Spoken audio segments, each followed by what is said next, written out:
Greetings, Smiley Molly. Greetings from Earth. How did you get your trail name? I gave it to myself because I do not care for trail names, and also my hiking life and my trail life, they're not separate from each other, so I have no need for another like alter ego or anything.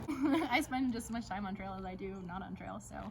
And people in my regular life call me Molly too, like my friends. Okay. Yeah. Molly Squared, that's what I'm going Molly with. Squared, no, I like that one. How many other through hikes have you done? Oh no.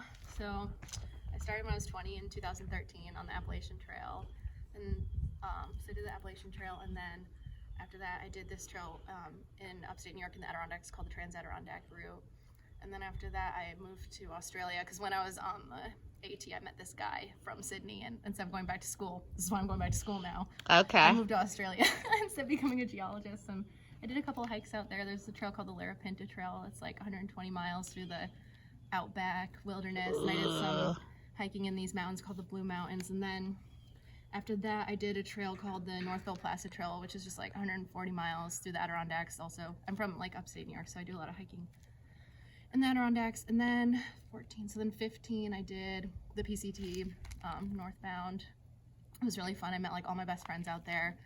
16 I did like 80% of the Haute route, which is like in Switzerland and like France, and I saw like the Matterhorn and everything. That was really cool. And then 17 I did the Arizona Trail and the Continental Divide Trail back to back. So I was out from March to October. That was really amazing. I started that March 1st, and I was on trail until October 16th that year. Oh, really I love it. And then what's after that? 17, 18 I did an 800-mile section of the Appalachian Trail, and I did the Pacific Northwest Trail, but I didn't finish that one. I have to say I had 60 miles left, but my feet didn't. I had already bought my plane ticket, and I like had to go to the doctor and everything, and it just like wasn't. 60 miles though. God, that would make me crazy. And it was a bad fire year too, so I actually had to skip like another probably 100 miles of the trail too. So that one I feel like I kind of want to rehike because I don't feel like it's that completed since I had to skip 100 miles of fire. I mean, it was a really bad fire year, and I started super late, like end of July, so everything was on fire. And then after that, what year is that? 2018? Yeah. 2019 I did a trail called the Grand Enchantment Trail. Oh yeah, I read about that one. To Albuquerque. Yeah, it's kind of like a bushwhack. I love that trail because there was only like 8 other through hikers on it, and I like met everyone.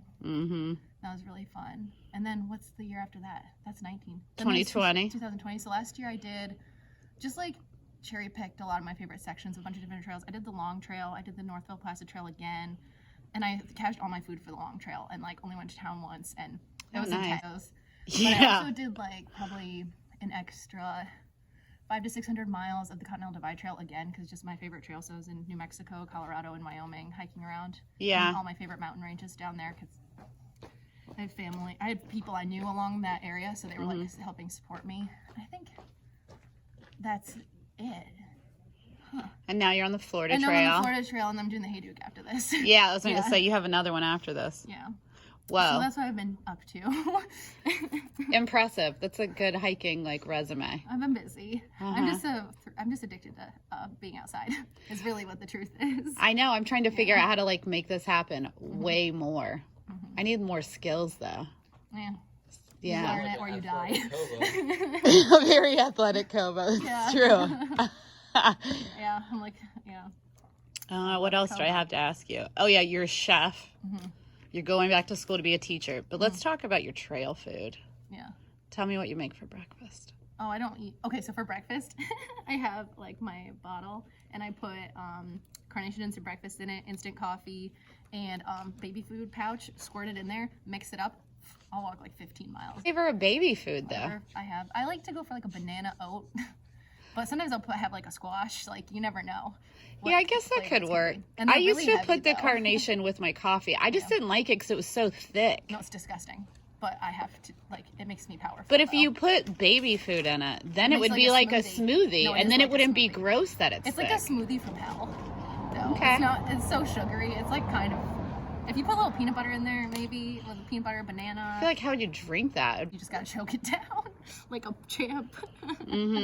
I've been living off honey buns for breakfast. Yeah. No, but you said you make eggs. Yeah, but I make it for dinner. or sometimes for Ah. lunch. And I also will carry like, okay, so I have a theory that I call big fridge, and they won't stop until they have a refrigerator in every home. And I really like test the limits of refrigeration with the things that I pack out. So I'll get like full meals and just like put them in Ziploc bags, and like I'll go to an Indian restaurant and buffet, fill up some Zippies, and I'll eat off of that for like 3-4 days. Like, yeah.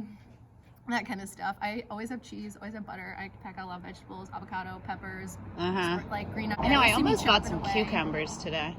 And I'll pack out like tofu sometimes. I used to do like before when I was not vegetarian, I would like get a rotisserie chicken, eat half of it in the parking lot, pack the other half out. I'll eat that rotisserie chicken for like 3 days. It's fine. Rotisserie chicken. I feel like in Florida, that's got to be harder with the, like, it's hot. It is humid, but at night it gets down to like, well, It hasn't really. That's freaking funny.